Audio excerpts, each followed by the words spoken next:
We know everybody in Cleveland loves a draft of any kind. Luckily for you, we've got 3 coming up for you over the course of spring training, starting today with building the best position player prospect we can out of tools from Guardians Prospects.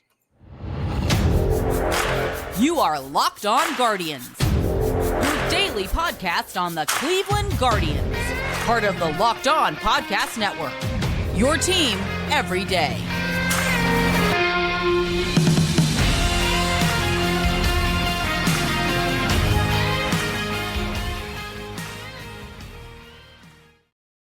Hello, everyone, and welcome to today's show. Today's episode is brought to you by FanDuel. Make every moment more. New customers join today and you'll get $150 in bonus bets if your first bet of $5 or more wins. Visit FanDuel.com/lockedon to get started. We're going to get started. We have a fun concept for today's show. I want to thank everyone who's jumping in.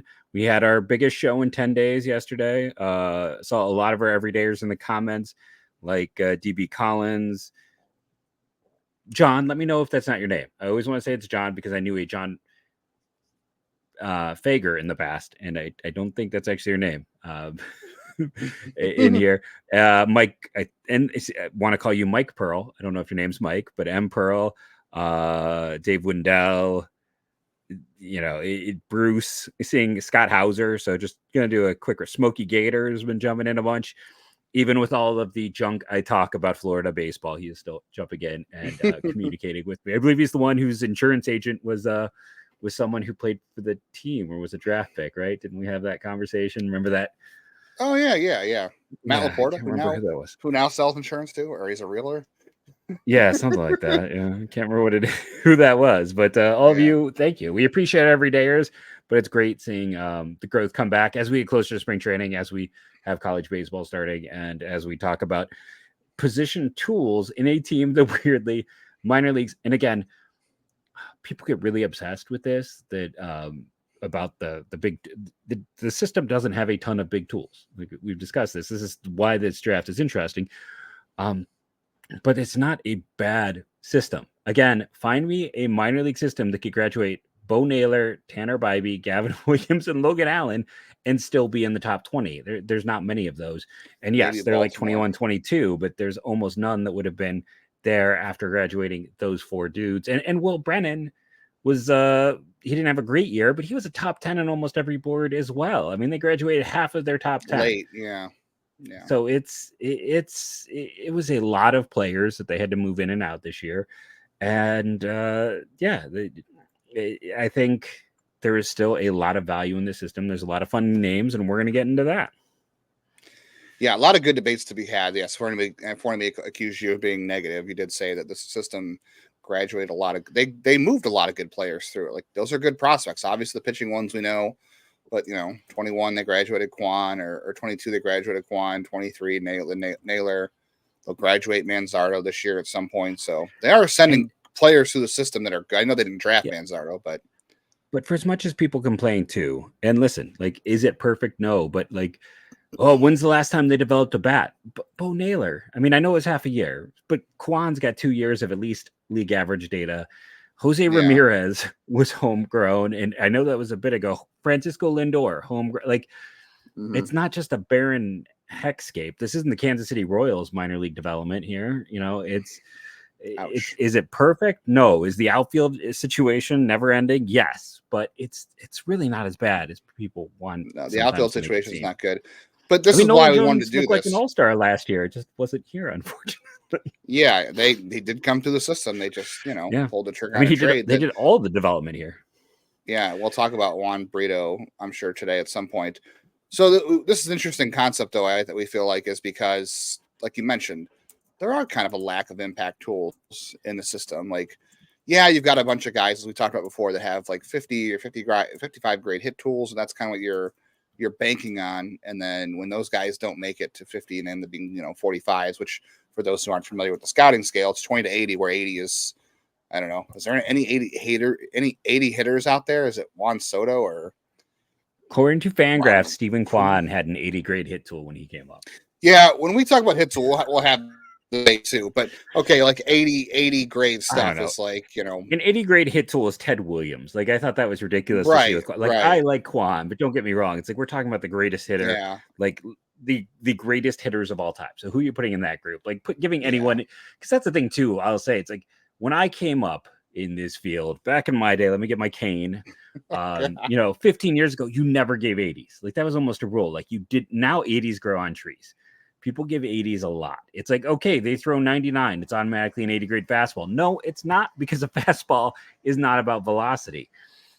There's Go movement, look at right? Yeah, there's a lot that goes Josh into this Staumont. stuff. It's like people get obsessed with that. It's like he's got 80 grade power. Well, does he? Because he seems to not actually hit the ball that hard, except for batting practice. Like there's a lot that goes into things.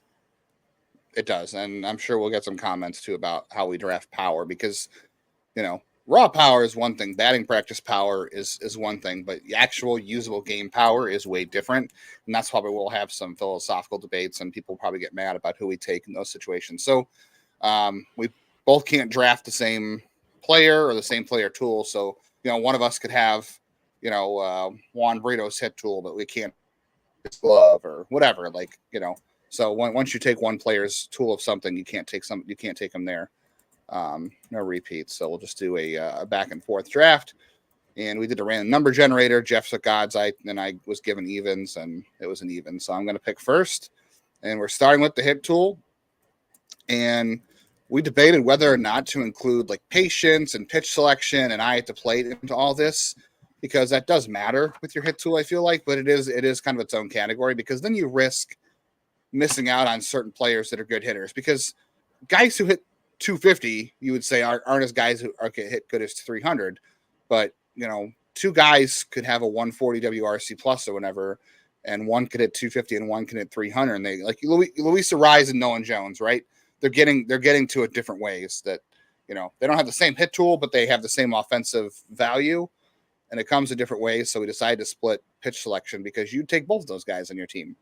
So for hit tool, I also want to point this out too, is that you talked about, someone putting an 80 grade on Stephen Kwan's hit tool, which I think is preposterous. I've also seen people put 70 grade hit tool on Ernie Clement in the past. Mm-hmm. And people get confused with hit tool being contact versus being able to hit. Like, it's great if you can make a ton of contact. I just wrote up a scouting report on Christian Knapsick today. It's going to be out tomorrow on my site. High contact guy. High contact guy, right? And you can sit there and say, a guy makes a ton of contact.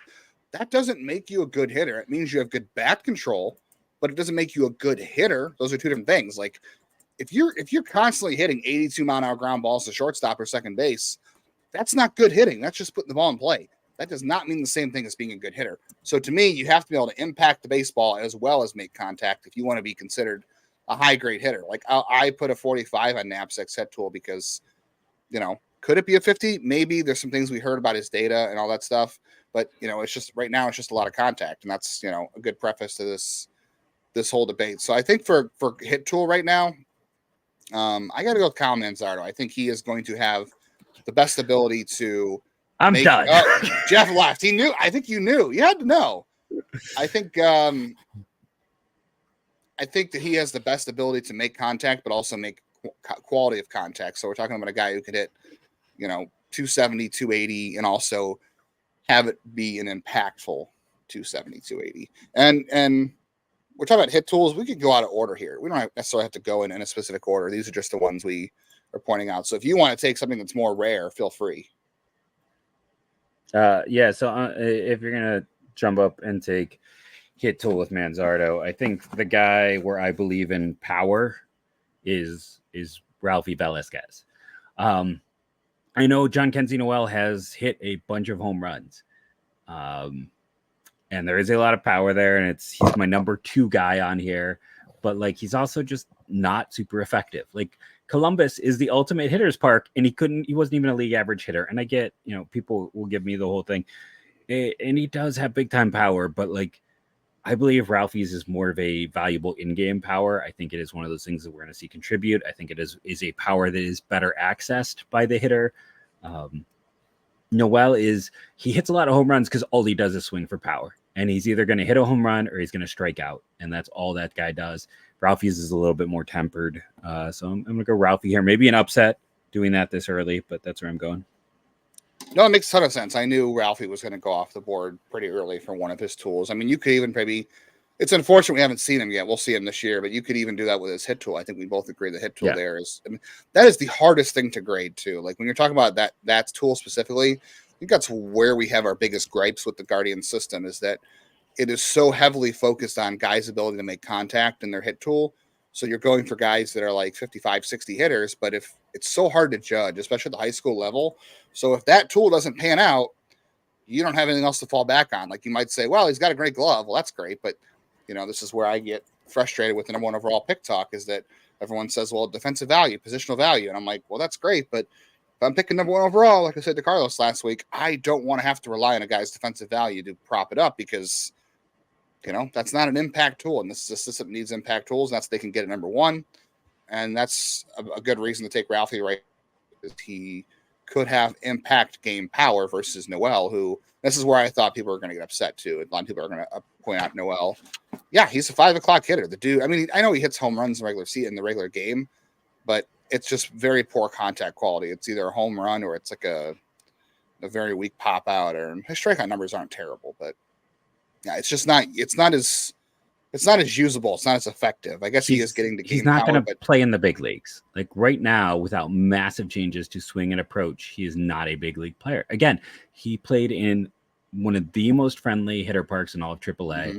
I get he was young for the level, but we've seen so many guys. Like remember how Logan Allen struggled giving up home runs there? Like a lot of guys struggled with pitching down there.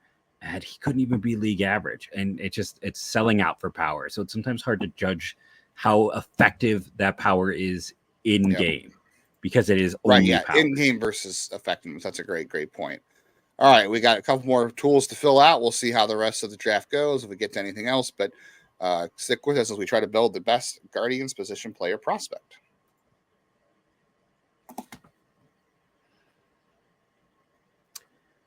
Passion, drive, patience. What brings home the winning trophy is also what keeps your ride or die alive. eBay Motors has everything you need to maintain your vehicle, level it up to peak performance. From superchargers, roof racks, and exhaust kits, LED, headlights, and more. Whether you're into speed, power, or style, eBay Motors has got you covered. With over 122 million parts for your number one ride or die, you always find exactly what you're looking for. And with eBay Guaranteed Fit, your part is guaranteed to fit your ride every time or your money back. Because at eBay Motors, you're burning rubber, not cash. With all the parts you need at the prices you want, it's easy to turn your car into the MVP, win a batting title, a home run title, and bring home that win. Keep your ride or die alive at ebaymotors.com. Eligible items only. Exclusions apply. eBay Guaranteed Fit. Only available to U.S. customers.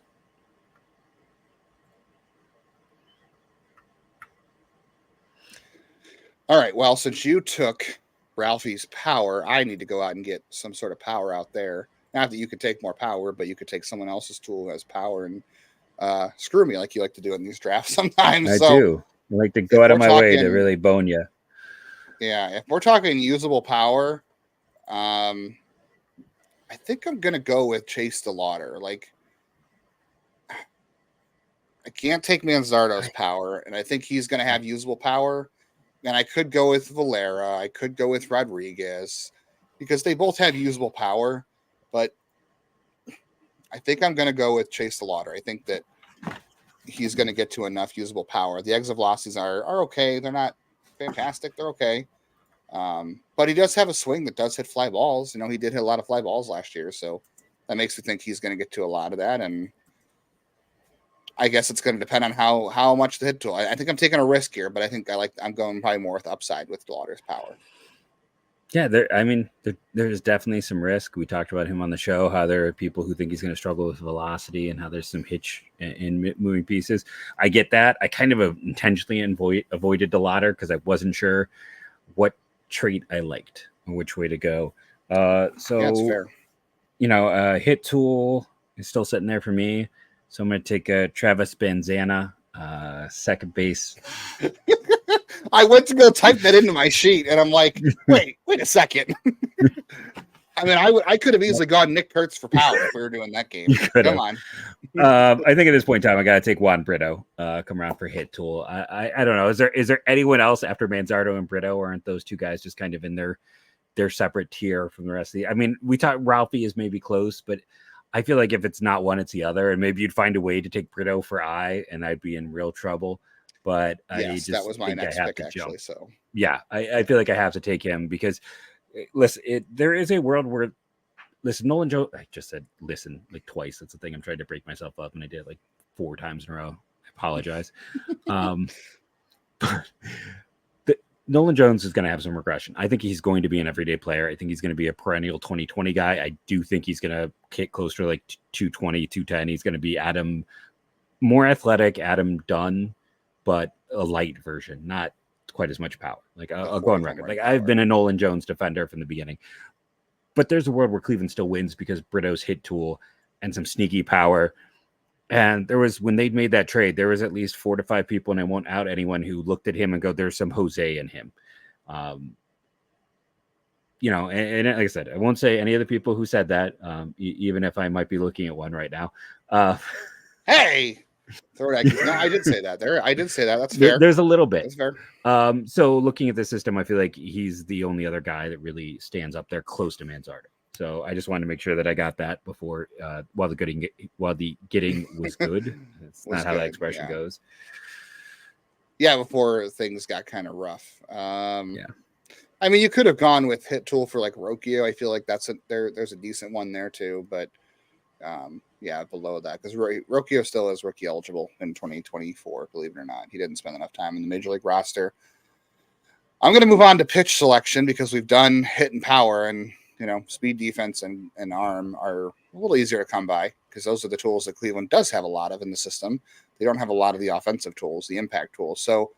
So pitch selection and plate discipline, we made a different category because, like I said, you have guys like, look at Carlos Santana. Carlos Santana never hit for eye average, but was a great offensive player for many years because he had a great eye at the plate.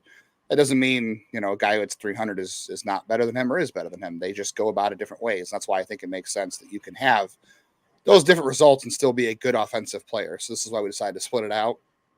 This is a little controversial, I think, for pitch selection and plate discipline, because those are a couple different things. But I think I am probably, I mean, if Bo Naylor was still an option, obviously Bo Naylor would be the first pick here. I think I'm going to go with George Valera, though. George Valera has always had good walk rates.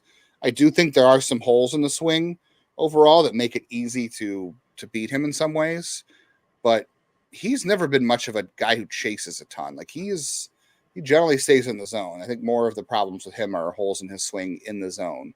So that's a guy I feel confident when he gets to the major leagues. I'm sure he'll get a shot soon, but he has to. He's got one option left. But to me, that's a guy that I think will carry strong walk rates, even if it means he's a little passive at times, because we've seen that with Santana and Nolan Jones and other guys. I think Valera can also be passive at times, and Bo Naylor can be passive at times. But I do like the pitch selection aspect of Valera's game to translate, because it's also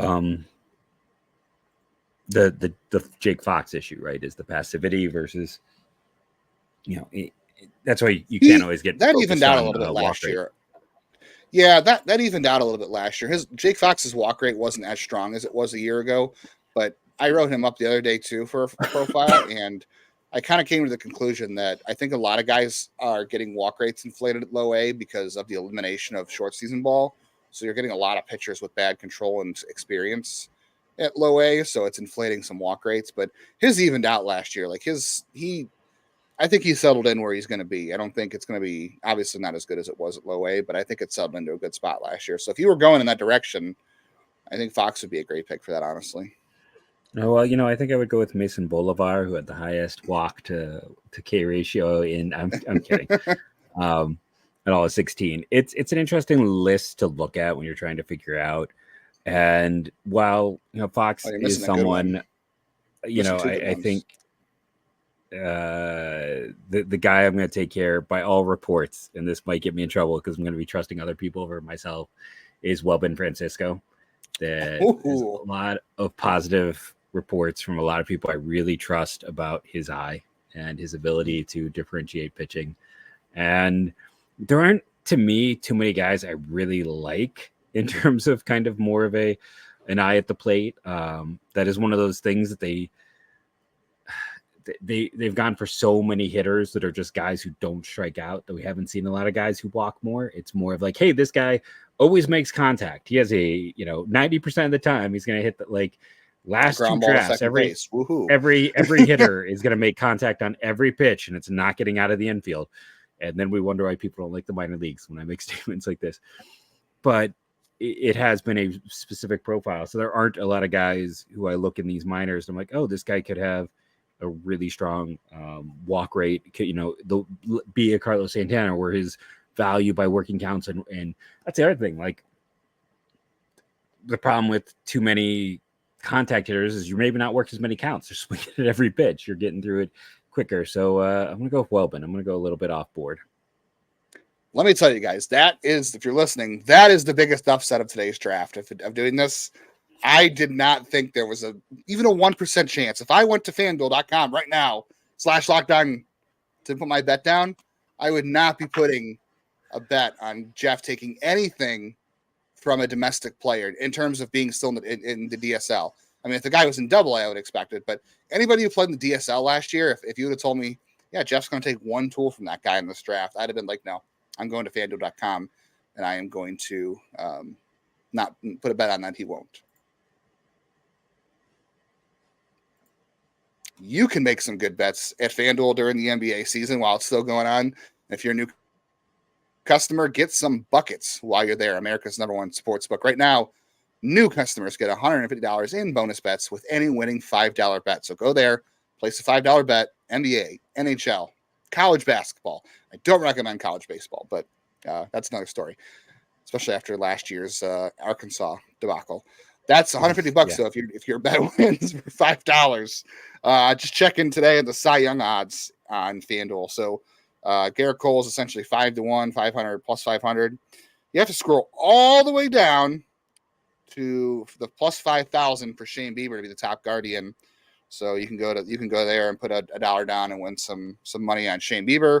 I was curious. Tanner Bybee is plus 1,800, so you could make a nice easy bet there.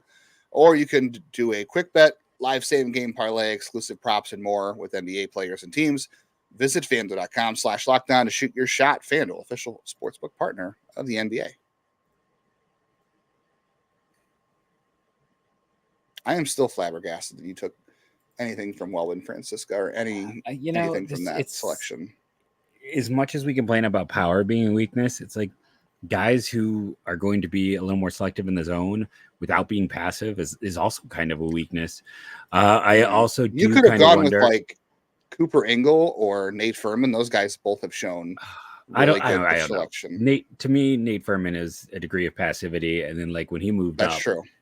I felt like that kind of showed that it was more passivity than eye at the plate. And then the other side of it is, I thought about Cooper Engel, but we just haven't seen a lot with him, and not that we've seen a ton with Welbin. So I decided to trust scouting reports and go against grain.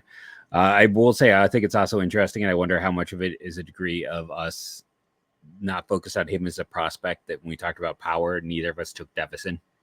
Mm-hmm.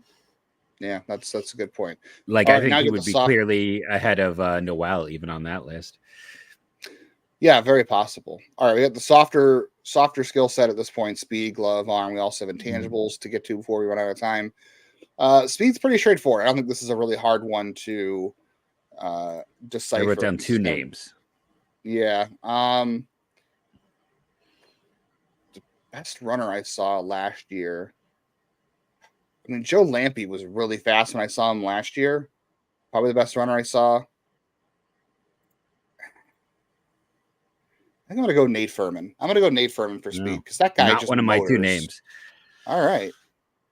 I'm going with I'm going to go with Khalil Watson then. That's a fair run. one. My other name was Guy Lipscomb Jr. was going to be the other one. I was still tempted to take him. Yeah. But those were my two guys, and I'll go with Watson. That's a good one. I mean, Furman's. I am weary of low A stolen bases for the same reason we were weary of a lot of stats at low A. Everything just is, everybody there is very raw, and because of the elimination of short season ball, guys are a little less skilled when they get there. So a lot of things can get out of control fast. All right, so you threw Khalil Watson. Glove's going to be interesting because obviously you got to prioritize what position, right? We're probably going to do it by position.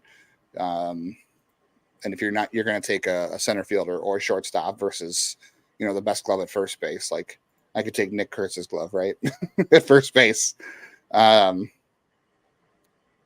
going to go with Brian Rocchio's glove. I think he still has the best defense in the system overall. He does play a premium position. There are other guys in the system you could easily take, but Brian Rocchio is still there. We have not taken him for any of the tools yet. And I still think Rocchio, Gabularius to me is still the better defender of the two of them, but obviously he's not a prospect, so he doesn't qualify for this. But I think Rocchio is still the best defender that we know of in the system. I had a couple other names I could have gone with, but I think Rocchio is definitely a surefire defensive shortstop. And the other guy I was thinking of is not. So I'm going to go with the right field version of John Kenzie Newell because obviously, hey, he's a pretty good defender at first base. I'll give you that. First base, again, that's why I said right field, first base defense. Yeah. I'll go with Petey Halpin, center field. I feel like that's a good one. Plus glove in center field, and I don't know if he's going to be more than a fourth outfielder, but I think he's got a good chance to be at least a fourth outfielder. Runs well, good glove, good arm, but I think, I think this gets me a plus glove in center field. It definitely does. All right, so I've got arm, and then we're gonna. I guess we'll probably do intangibles last because that's gonna be the hardest one to answer. The arm, the arm for me is the easiest one. So throwing arm, George Valera has always had a good throwing arm, but I already took him for plate discipline, so he's off the board. Believe it or not, Jenkins Noel doesn't have a bad arm either, so he's soft if you want to take him. But the best throwing arm I've seen in a long time, this is going to go back some ways. If you are a diehard Cleveland prospect guy going back a lot of years, or gal, if you're a girl. Carlos Moncrief? Yes, I was going to say Carlos Moncrief, easily the best throwing arm I've ever seen the system at any given time from the outfield. So the second best arm in the time I've been watching Guardians prospects from the outfield is Jonathan Rodriguez. Neither of us took power from him.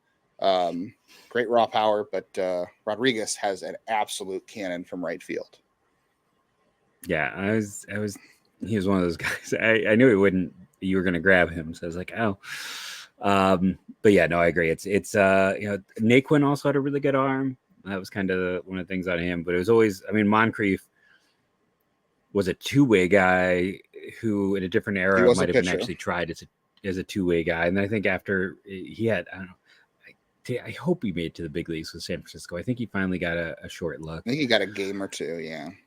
Yeah. You could easily go infield throwing arm too. There's good infield throwing arms on the board still.